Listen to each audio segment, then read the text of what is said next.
Hey everybody, I just have a very, very short kind of introduction to this question. I think that apart from our discussion this week, kind of talking about what literacy is and actually why we would want to define it, or I guess more existentially, why we would want to define anything in our lives, I need to I guess kind of provide some context for that.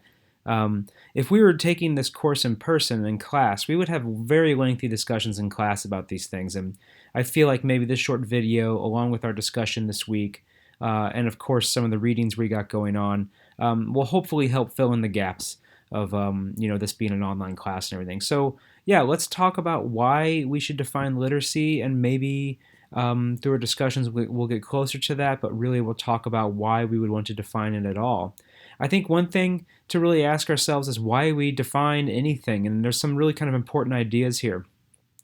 Metaphors and questions, we kind of use these as ways of making sense of the world, and definitions are kind of no different. So, I mean, like, it's kind of hard to disrupt your thinking this way, but if you look at any object around you, and then if you try to disconnect the definition of what you're looking at from the actual object you're looking at, it becomes clear that these definitions are social creations. They're socially embedded. For example, like one of the most interesting stories I've ever heard is actually regarding the creation of the world's first dictionary, the Oxford English Dictionary. And the very first edition of this dictionary was a social creation. There was a call to start creating official definitions for words. And so the public would flood in definitions to the creators of this document, of the dictionary.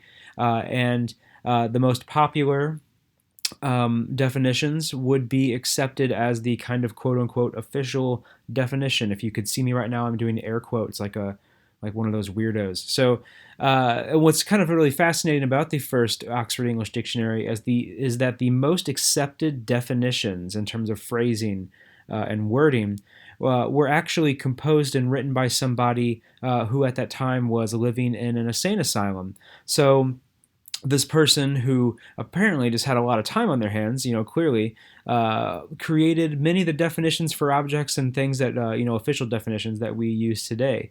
And if you think about it, that's a lot like how, Wikipedia works today too. It's a social creation. So, um, the thing about a definition, though, is that the authority rests entirely on the usefulness, not necessarily the correctness of something. So keep that in mind, and that makes it almost inherently social in every way. So we use definitions to identify and investigate problems, to further our interests and agendas that we wish to promote. And that's just something that's very true. Oh, if you hear my cat, don't worry. She's just on the floor meowing at me. So why do I bring this up? Well, Neil Postman says that the person who holds the power to define something is actually our master, but he who holds in mind an alternative definition can never quite be his slave.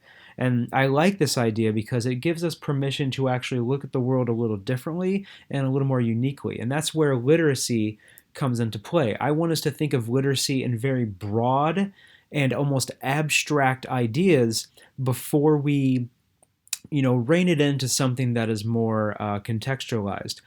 Ultimately, I want us to look at literacy in ways that go beyond reading and writing.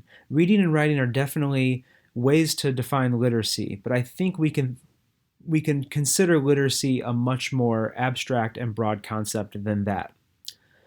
So literacy, though, just to give it some shape beyond reading and writing, literacy here defined by Scribner. Definitions of literacy shaped our perceptions of individuals who fall on either side of the standard, a literate person or a non-literate person, and thus in a deep way affect both substance and style of life. I think about this in terms of not just reading and writing, but like, let's say, computers as an idea. I remember getting our first computer as a family when I was like in the seventh grade, and we had it shipped to us. It was mailed to us in these gigantic boxes because computers back then were just enormous. And my dad opened it up, and the first thing he said, this is back in 1994, he said, "So I can just turn this thing on and it'll ask me a question and it'll answer it?" you know? What's kind of funny is in 1994, my dad invented Google well before Google was invented because he had this very naive idea of what a computer did and what it could do. Um, but really, it was quite a smart idea. But he was essentially computer illiterate. At the time, I laughed at him. I said, "No, Dad, that's ridiculous. Of course, it won't do that." But as we know now, he was very prophetic. So, um, okay, literacy is often academically broken down into four categories.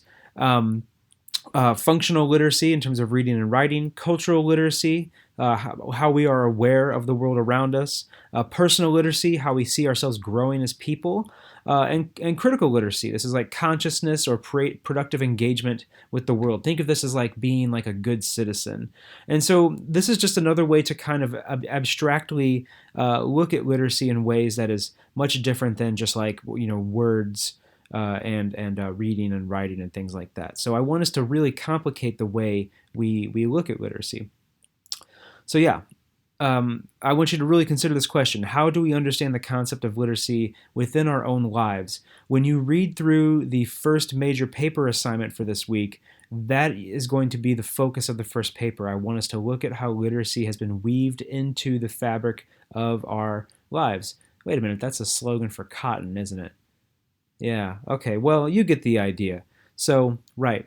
So that's really all I wanted to point out, just a very quick kind of overview of how literacy can be defined in more broad ways. And we'll go from there. All right, thanks. Bye.